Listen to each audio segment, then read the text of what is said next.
Halo semuanya, kami dari kelompok satu ingin mempresentasikan tentang tokoh sosiolog bernama Max Weber. Ada pepatah mengatakan, tak kenal maka tak sayang. Maka dari itu, yuk kenalan dulu sama anggota-anggota kelompok satu.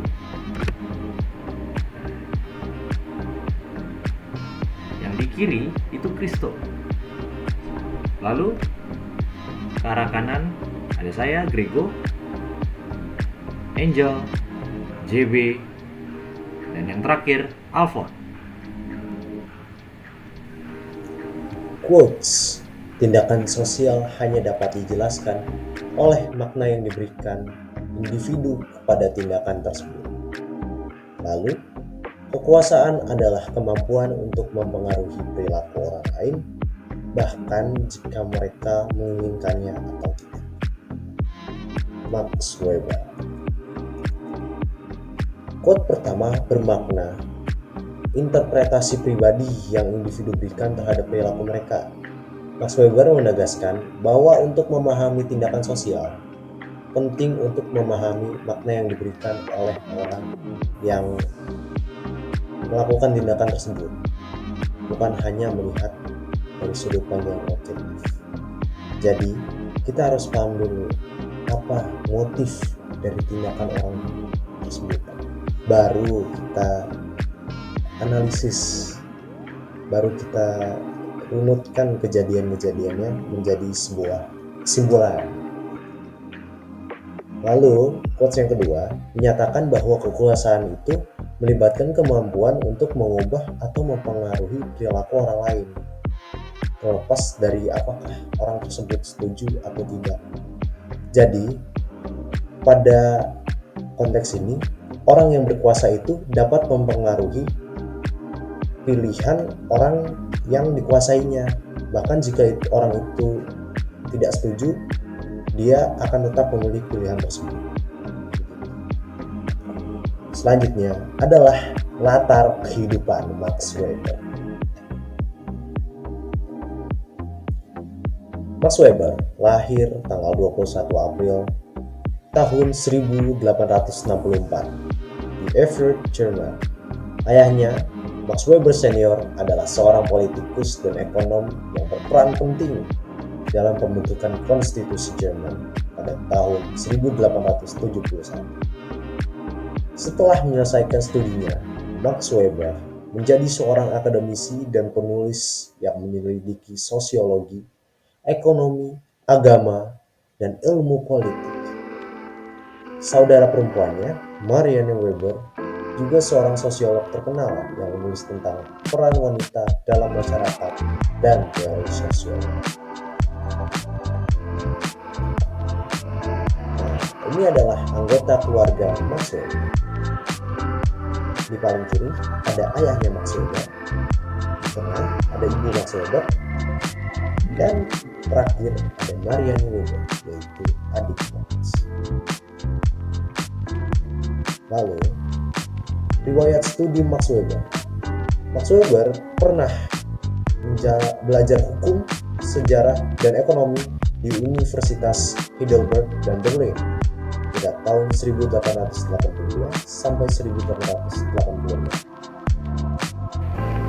Pada tahun 1989, Weber meraih gelar doktor dalam bidang hukum dari Universitas Berlin setelah ia menulis disertasi mengenai sejarah perdagangan.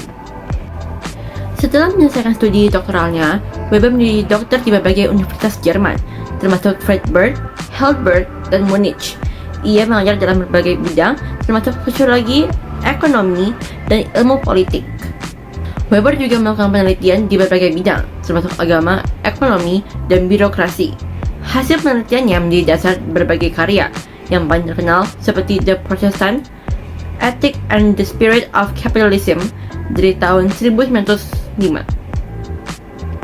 dan Economy and Society diterbitkan setelah kematiannya pada tahun 1920. Max Weber dikenal karena konsep-konsep seperti rasionalisasi, tipe dia tertib, birokrasi, dan etika Protestan. Karya-karyanya sangat mempengaruhi perkembangan sosiologi modern dan pemahaman kita tentang masyarakat dan kekuasaan. Karya-karya Max Weber. Max Weber adalah seorang sosiolog Jerman yang memiliki banyak karya penting dalam pemikiran sosiologi dan teori sosial. Beberapa karya yang paling terkenal termasuk The Protestant Ethic and the Spirit of Capitalism. Buku ini mengajukan argumen bahwa etika Protestan versus Calvinisme berperan penting dalam perkembangan kapitalisme modern, economy and society. Karya monetar ini adalah salah satu kontribusi terbesar Weber dalam pemikiran sosiologi. Dalam buku ini, dia membahas berbagai aspek masyarakat dan ekonomi, termasuk tipe-tipe otoritas, agama, birokrasi, dan banyak lagi. 3. The Theory of Social and Economic Organization. Buku ini memperkenalkan konsep-konsep penting seperti tipe-tipe otoritas, tradisional, nasional, legal, dan karismatik, dan berbagai tipe tindakan sosial. 4. The Methodology of the Social Sciences. Weber membahas metodologi dalam sosiologi, termasuk perbedaan antara Verstehen dan Erklären dalam penelitian sosial. 5. Konsep tindakan sosial. Weber mengembangkan konsep tindakan sosial yang menggambarkan bagaimana individu bertindak secara sadar dan interaksi sosial dan bagaimana tindakan ini dapat mempengaruhi masyarakat. Karya-karya ini memiliki dampak besar dalam perkembangan sosiologi modern dan masih relevan dalam pengalaman kita tentang masyarakat dan ekonomi. Berikut adalah keyword yang dipakai oleh Max Weber. Yang pertama itu ada birokrasi. Teori birokrasi Weber adalah konsep penting dalam studi organisasi. Lalu ada rasionalisasi yang mengeksploitasi rasionalisasi dalam masyarakat dan lembaga pada berbagai aspek kehidupan. Yang ketiga itu ada etika Protestan. Karya yang terkenal membahas hubungan antara Protestanisme dan perkembangan kapitalisme. Lalu ada tindakan sosial. Dia mengategorikan tindakan sosial menjadi 4 jenis.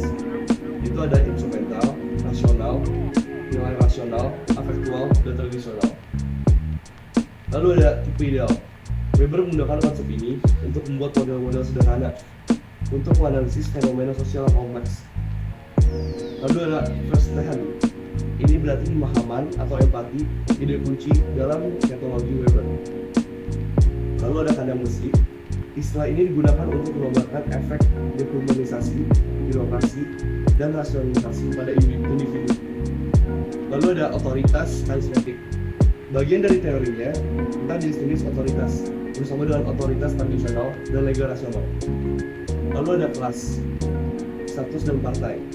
Model 3 lapisan sosial Weber. Dan yang terakhir ada tes etika Protestan. Ini merujuk pada argumennya tentang bagaimana keyakinan Protestan mempengaruhi munculnya kapitalisme. Pemikiran Max Weber tentang kekuasaan yang menyatakan bahwa kekuasaan adalah kemampuan untuk mempengaruhi perilaku orang lain, bahkan jika mereka menginginkannya atau tidak. Masih relevan dalam politik, bisnis, media, hubungan, dan hak asasi manusia. Ini membantu kita memahami cara kekuasaan memengaruhi tindakan dan keputusan dalam kehidupan modern.